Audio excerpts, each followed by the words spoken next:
You're listening to WJHS 91.5 The Eagle. Welcome to Media in the Making, a podcast where we look at the evolution of media from 1600 all the way to present day. In this podcast series, we ask, how have different forms of media evolved and changed culture? Media in the Making, where media and culture are always changing. Now, let's take a step back in time.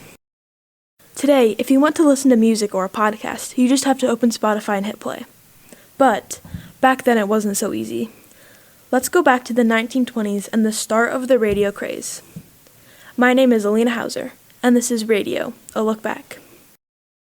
In the early 1900s, if you wanted to listen to popular music, like jazz, you would go to a nightclub. If you wanted to listen to the Chicago Symphony Orchestra, you would have to go to a concert venue. If you wanted to learn about current events, you would have to go get a newspaper. But the radio changed that forever. I'll give you the list of offices in today's presidential election. Here they are. Some 30 million Americans are electing a president of the United States, a vice president, 34 United States senators, 435 members of the House of Representatives, governors of 34 states, and thousands of minor offices, county judges, and officials. Okay, those are the offices to be filled. And here are the 7 complete presidential tickets that are being voted on. Republican, Warren G. Harding, Calvin Coolidge.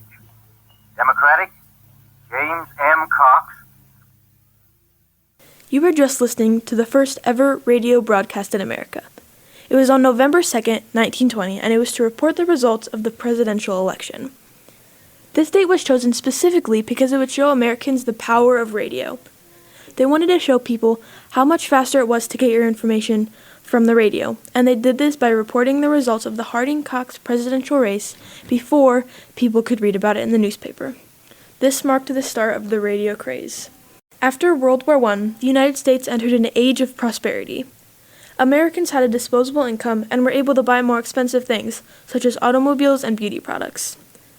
There were even store credit and installment plans that made these new items available to everybody. And one of the most popular items to buy was the radio. In just a few years, over 60% of Americans had a radio in their home. Because there was such a craze over the radio, more companies decided to take up broadcasting. Some of these news stations broadcasted news, serial stories, and even political speeches. And by 1922, just 2 years after the first radio broadcast, there were over 600 stations in the U.S. Good afternoon, everybody. This is Vin Scully speaking to you from Crosley Field in Cincinnati with Jerry Doggett and Al Helfer on hand as the Brooklyn Dodgers and Cincinnati Redlegs about ready to wrap up their 3-game series this afternoon. By 1921, there had been the first baseball radio broadcast, and that marked the start of sportscasting, which is still popular today. In the early 1900s, the only way to experience the game was to look at a scoreboard that was changed manually. This was just one of the ways that radio was used in Americans' everyday lives, and shows all of the things that radio was used for. Also, after World War I had just ended, there were new technological innovations in movies, sports, and you guessed it, radio programs. After World War I, Americans had more leisure time, and this was another reason the radio became so popular. Americans were able to spend more time doing things they enjoyed, like listening to the radio, ultimately leading to more consumption of the new technology. Some people even started doing radio for recreation, and this was one of the reasons there were so many stations in just 2 years.